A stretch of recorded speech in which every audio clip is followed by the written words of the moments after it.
सहनाववतु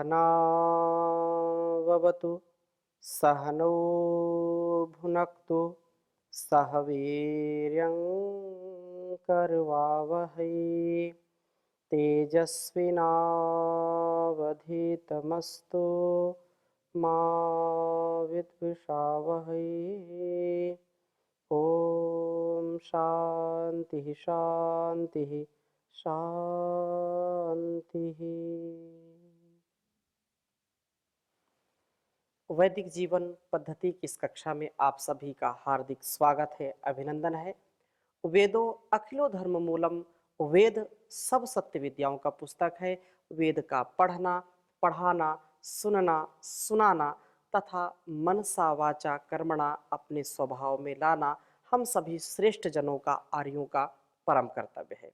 हम निरंतर ऋग्वेद का स्वाध्याय कर रहे हैं और 9वें मंडल का स्वाध्याय चल रहा है। वास्तव में हम सब उस परम पिता परमेश्वर की आज्ञा के अनुसार जब जीवन जीने लगते हैं, वैसा चलने लगते हैं जैसा उसका संदेश हमारे लिए मिला है। जैसे माता पिता गुरु की बात को मान करके उनकी संतानें, उनके शिष्य जब चलते हैं तो उनको अपार प्रसन्नता होती है और वे स्वयं उनका अत्यंत ध्यान रखते हैं, उनको सावधान रखते हैं, उनको हर प्रकार से बलवान बनाते हैं, महान बनाते हैं।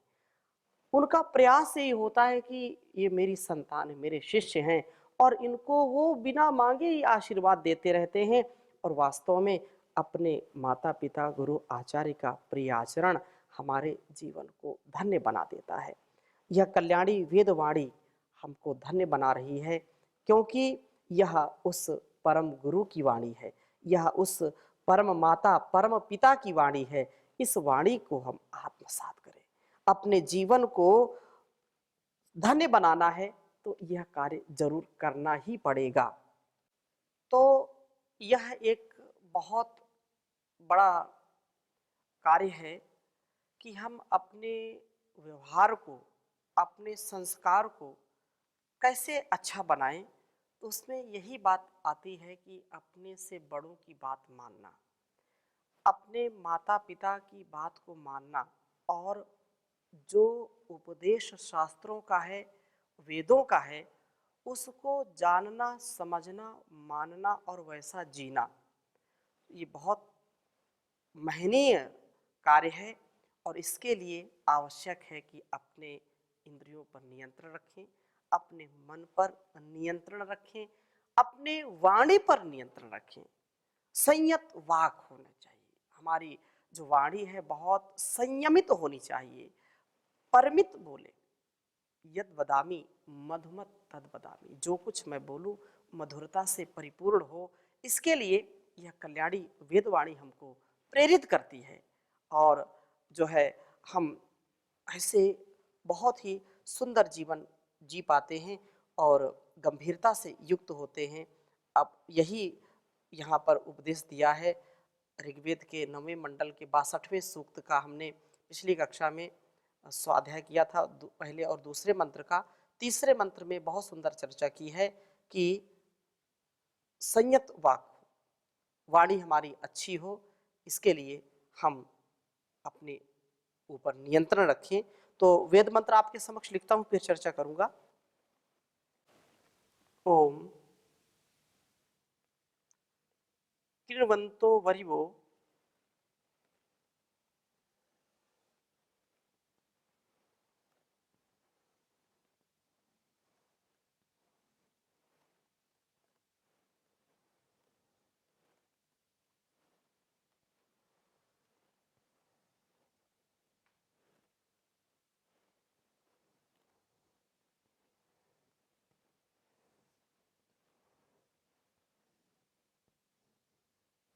कृण्वन्तो वरिवो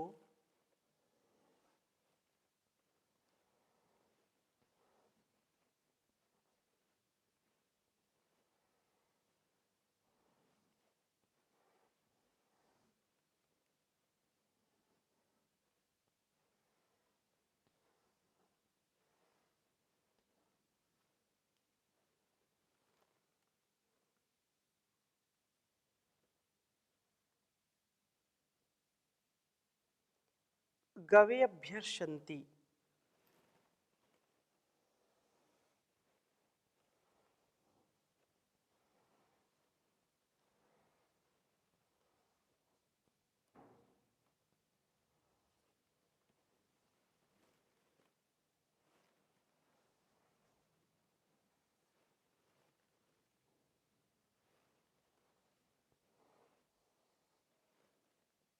अभ्यर्षन्ति,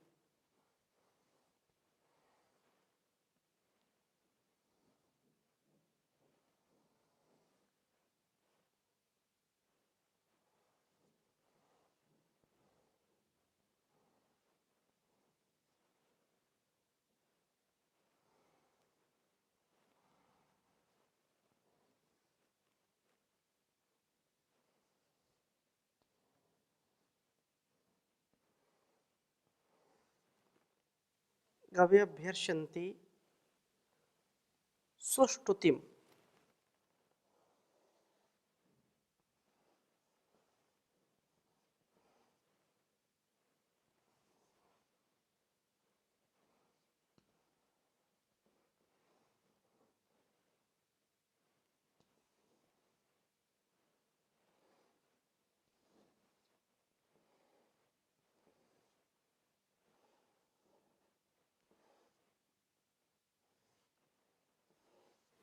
सुष्टुतिम,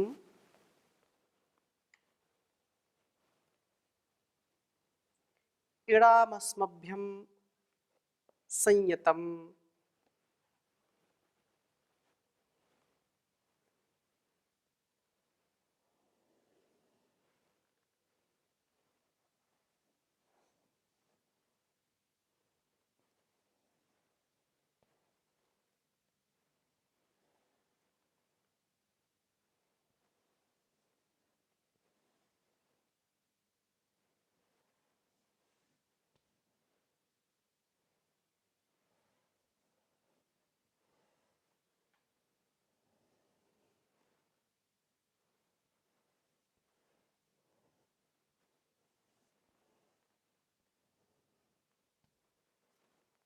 इडामस्मभ्यं संयतम।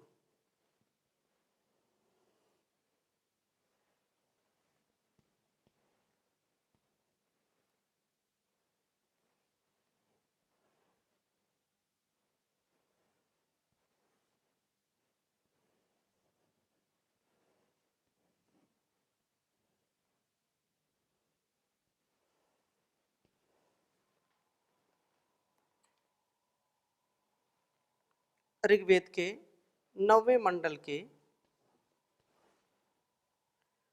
62वें सूक्त का तीसरा मंत्र है।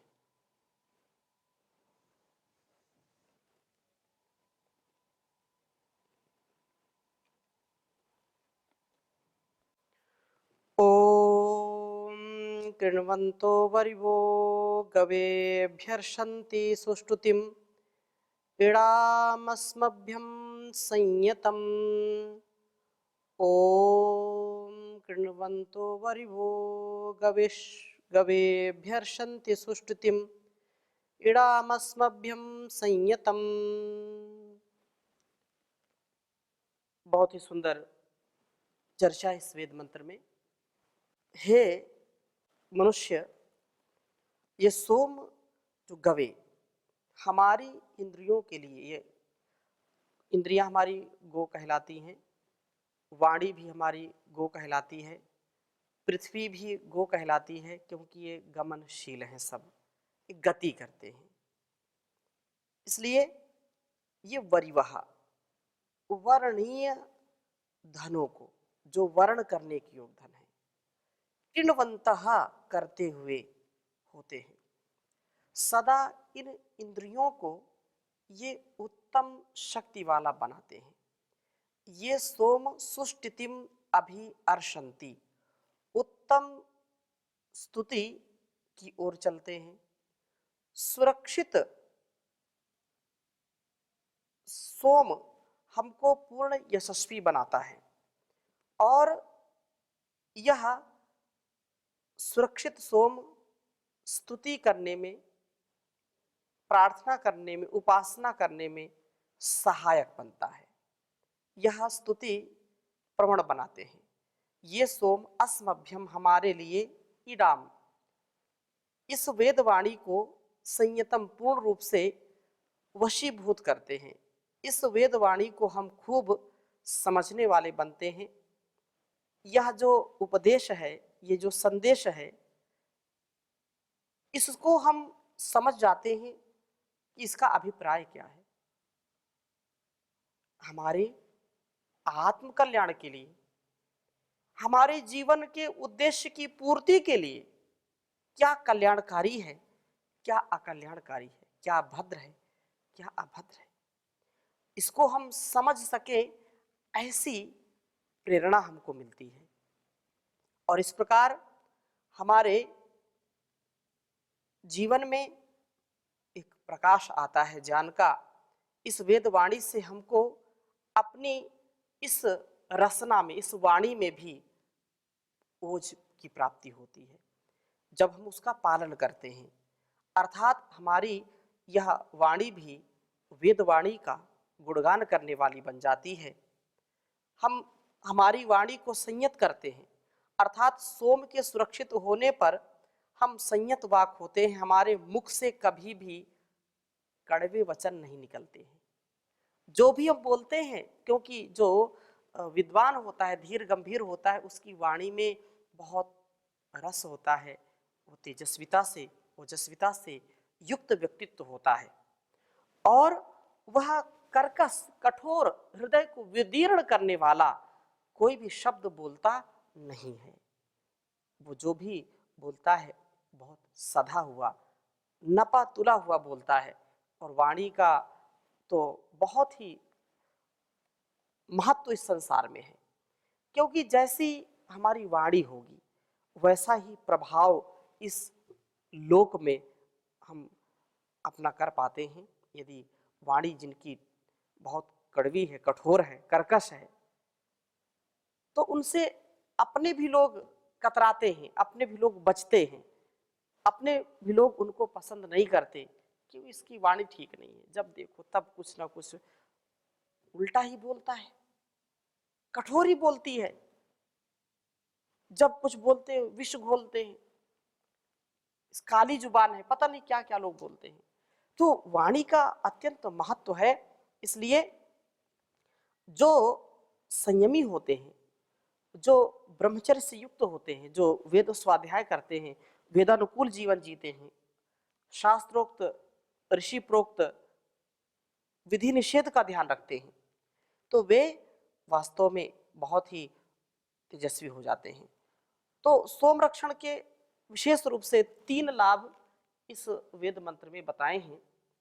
पहली बात यह है कि इंद्रियों का सशक्त होना, अर्थात हम शिथिलता को प्राप्त नहीं होते। हमारा बाहुबल बहुत ही अच्छा होता है, शरीर का बल बढ़ता है, उससे मनोबल बढ़ता है, इंद्रियों का बल बढ़ता है, आंखों में रोग नहीं होंगे, कानों के रोग नहीं होंगे, हृदय रोग नहीं होगा, हार्ट के रोग नहीं होंगे, किडनी के रोग नहीं होंगे, लीवर के रोग नहीं होंगे, आंतों के रोग नहीं होंगे, शरीर के रोग नहीं होंगे। अर्थात ये हमारी ज्ञानेंद्रियां, कर्मेंद्रियां ये बलिष्ठ बनती हैं जब हम सोम का आधान करते हैं, सोम का पान करते हैं, अर्थात उसकी प्रतिष्ठा करते हैं।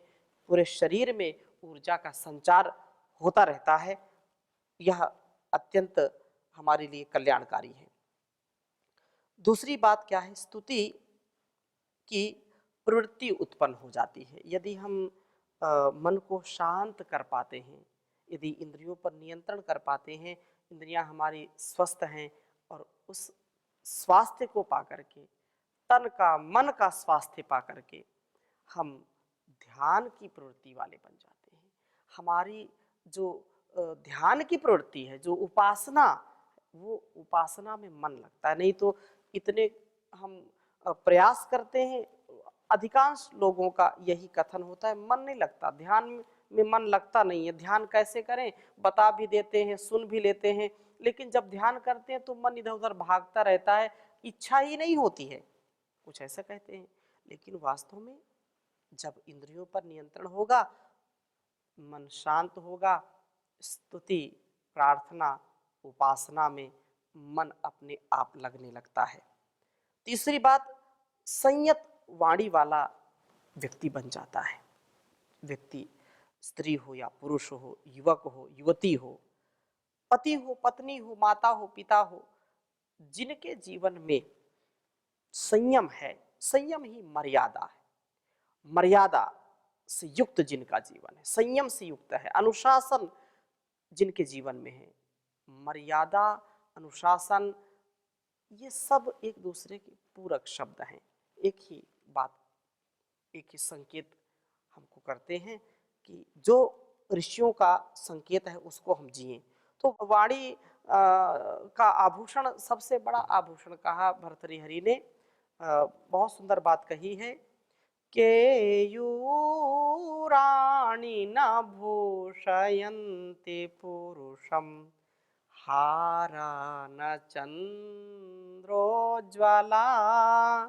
न स्नानं न विलेपनं न कुसुमं, नालंकृता मूर्धजाः, वाण्येका समलंकरोति पुरुषं, या संस्कृता धार्यते, क्षीयन्ते खलु भूषणानि सततं, वाग्भूषणं भूषणं वाग्भूषणं भूषणं। वाणी का आभूषण सबसे बड़ा आभूषण है।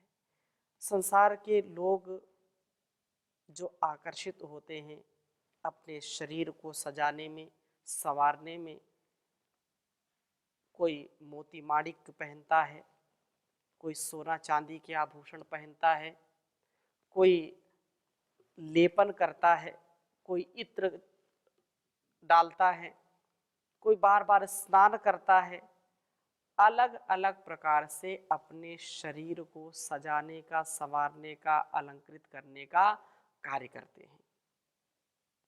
लेकिन कवि कहता है कि ये आभूषण तो क्षीण होने वाले हैं, चोर चुरा ले जाएगा, ये हमेशा काम आएंगे नहीं। शरीर शिथिल हो गया, शरीर बदसूरत हो गया, तो वो आभूषण उसकी शोभा बढ़ा नहीं सकते, कितना पहनेगा। परंतु सच्चा आभूषण क्या है? तो सच्चा आभूषण कहा कि वाणी का प्रभाव। यदि वाणी आपकी अच्छी है, वाणी सुसंस्कारित है, कब बोलना, कैसे बोलना, कितना बोलना, बड़ों से कैसे व्यवहार करना, छोटों से कैसे व्यवहार करना, कहां पर कितना ऊंचा बोलना, कहां पर कितना नीचा बोलना, ये वाणी का बड़ा महत्व है। तो ये ऐसा जिसने समझ लिया और जी लिया, तो वास्तव में ये सब जो संसार के अलंकार हैं, जो हार हैं, जो बाजूबंद हैं, या जो भी सोने चांदी के आभूषण लोग पहनते हैं, ये तो सब क्षीण हो जाते हैं, ये तो सब नष्ट हो जाते हैं। लेकिन वाणी का आभूषण, वाणी जिसको अलंकृत करती है, वाणी जिसको विभूषित करती है, जिसको संस्कारित करती है, उसका जीवन अत्यंत महनीय हो जाता है, क्योंकि ये सदा रहने वाली है। वाणी सदा, इससे सदा मधुरता से युक्त हो। सबसे मीठी वाणी बोल, यही भेंट अनमोल, न किसी को कभी भी तू सताना रे, हो लेके जग से बुराई मत जाना रे, करना सेवा सत्कार करना, दूसरों से प्यार, लेके जग से बुराई मत जाना रे। बंदे कभी बनना ना अभिमानी, ईश्वर के आगे चले ना बेईमानी, ईश्वर लेगा हिसाब देना, पाए तू जवाब तब तो तुझको पड़ेगा पछताना रे। हो लेके जग से बुराई मत जाना रे, लेके जग से बुराई मत जाना रे। तो हम वाणी पर नियंत्रण रखें। वाणी के विषय में कहा कि जिनकी वाणी तल्ख है उनसे लोग बचते हैं, अपने भी हो जाते हैं गैर। तल्ख है जिनकी जुबा, गैर भी हो जाते हैं अपने, सीरी है जिनकी जुबा। और इसलिए भक्त कबीर भी कहते हैं, ऐसी वाणी बोलिए मन का आपा खोए, ऐसी वाणी बोलिए मन का आपा खोए, औरन को शीतल करें आपहु शीतल होए। अरे कबीरा आपहु शीतल होए। ऐसा भाव हो हमारे जीवन में कि हमको एक ही बात सदा मन में रखनी है कि एक भी बार इस विधान का, इस ईश्वरीय संविधान का अतिक्रमण नहीं करना। जैसा संकेत है वैसा हम जीने वाले बने। तो यही बात इस वेद मंत्र में हमको बताई गई। चौथे मंत्र में भी बहुत सुंदर बात कही है कि आनंद व कर्म कुशलता तथा ज्ञान। कहा कि ओम आसाव्यम शूर्मदाप्यासु दक्षो गिरिष्ठाः शेनो न योनिमासदत्। कहा कि अंशु सोम असावी शरीर में उत्पन्न किया जाता है, यह मदाय शरीर में सुरक्षित हुआ आनंद की वृद्धि के लिए होता है। अपसु दक्षा यह कर्मों में कुशलता के लिए होता है। सोम रक्षण करने वाला व्यक्ति अथवा पुरुष जो भी कहें, वह व्यक्ति वह पुरुष कर्मों को कुशलता से करता है। योगः कर्मसु कौशलम, वह जो भी कार्य करेगा उसका कार्य अत्यंत श्रेष्ठ होगा। और इस प्रकार से यह सोम गृष्ठा वेदवाणी में स्थित होता है। सोम रक्षण से ज्ञानाग्नि दीप्त होती है और हम इन ज्ञान की वाणियों को अच्छी प्रकार समझने लगते हैं। यह सोम न इदानीम अब शेनहा सनसनीय गति वाला होता हुआ योनिम सारे ब्रह्मांड के प्रभव रूप प्रभु में आसदत आसीन होता है। हमें प्रभु को यह प्राप्त कराने वाला बनाता है। यह सोम के रक्षण से ही तो उस सोम की प्राप्ति होती है जो संपूर्ण जगत का सोम है, संपूर्ण जगत का जो कारण है, जो तेजस्विता से युक्त है, प्रकाश से युक्त है, प्रकाशकों का भी जो प्रकाशक है। सुरक्षित सोम आनंद कर्म कुशलता ज्ञान को प्राप्त कराता हुआ प्रभु की प्राप्ति करा देता है। इसलिए प्रभु की प्राप्ति के लिए हमको सदैव उद्यत रहना चाहिए और इस प्रकार से जो जीवन जिएगा वो कभी भी निराश नहीं होगा। मगन ईश्वर की भक्ति में अरे मन क्यों नहीं होता, पड़ा आलस्य में मूर्ख रहेगा कब तलक सोता। जो इच्छा है तेरे कट जाए सारे मैल पापों के, प्रभु के प्रेम जल में क्यों नहीं अपने को तू धोता है। मगन ईश्वर की भक्ति में अरे मन क्यों नहीं होता, पड़ा आलस्य में मूर्ख रहेगा कब तलक सोता। विषय और भोग में फंसकर न बर्बाद जीवन को कर, विषय और भोग में फंसकर न कर बर्बाद जीवन को, दमन कर चित्त की वृत्ति लगा दे योग में गोता। पड़ा आलस्य में मूर्ख रहेगा, कब तलक सोता। नहीं संसार की वस्तु कोई भी सुख की हेतु है, वृथा इनके लिए क्यों फिर रहा, समय अनमोल तू खोता। धर्म की एक ही ऐसा जो होगा अंत को साथी, जो भटकता जा बजा नाहक फिरे, सुख के लिए सालिग तेरे हृदय में भीतर ही बहे आनंद का स्रोता। मगन ईश्वर की भक्ति में अरे मन क्यों नहीं होता, पड़ा आलस्य में मूर्ख रहेगा, कब तलक सोता। रहेगा कब तलक सोता। तो हम अपने जीवन को जगाने वाले, देश को दुनिया को जगाने वाले बने। सोना अर्थात जीवन को खोना। सोने का मतलब यह है कि लापरवाह बन करके, आलसी बन करके, प्रमादी बन करके नहीं रहना। जैसा संकेत, आदेश, उपदेश, संदेश यहाँ है, उसको हम वैसा ही जिए तो बहुत ही महान जीवन हो जाएगा। इन्हीं शुभकामनाओं के साथ आज की कक्षा को ही परिविराम देंगे। शेष चर्चा अगली कक्षा में करेंगे। ओम शांति शांति शांति।